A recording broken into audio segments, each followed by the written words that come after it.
From Sonoma, California, I'm joined by Alan Rowland, online columnist. Welcome to the program, sir. Mr. Rowland, I mean, what we've seen during the past months is people, and in this particular case, students exercising their constitutional rights, staging peaceful protests. I mean, why then are we seeing America going back on its own constitution, the First Amendment I'm pointing to?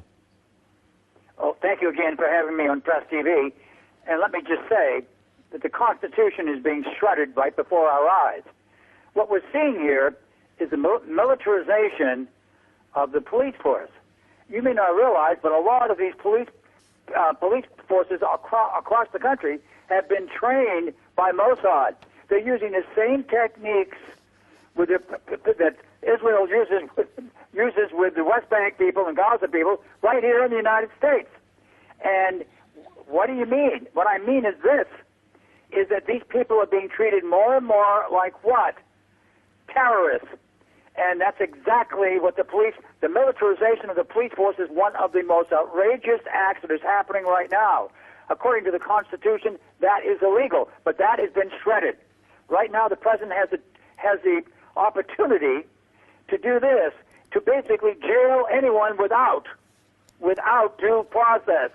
That's been passed by Congress. So this is going to get worse before it gets better, as I've been saying for months, as we approach the election. But also, don't forget, students are carrying one of the most heavy debt loads of any country in the world in the United States. The average student loan is something like $32,000. So they have a lot to be, and their tuition is going up. So there's a lot to be angry about, and the police are militarized, so it can only get worse.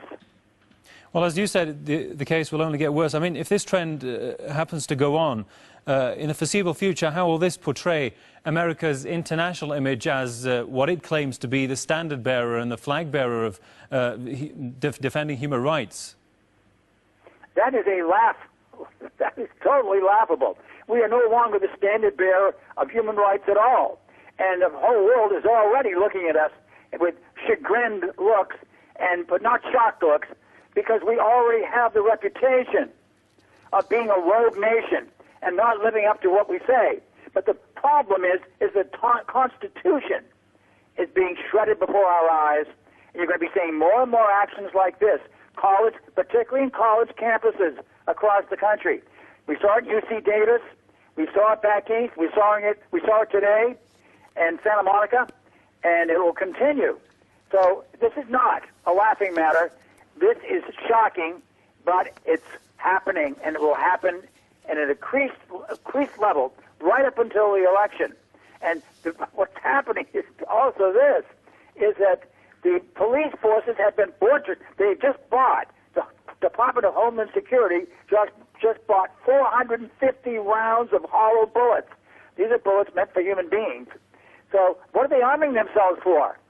They're arming themselves for the people who are revolting against the administration and the establishment.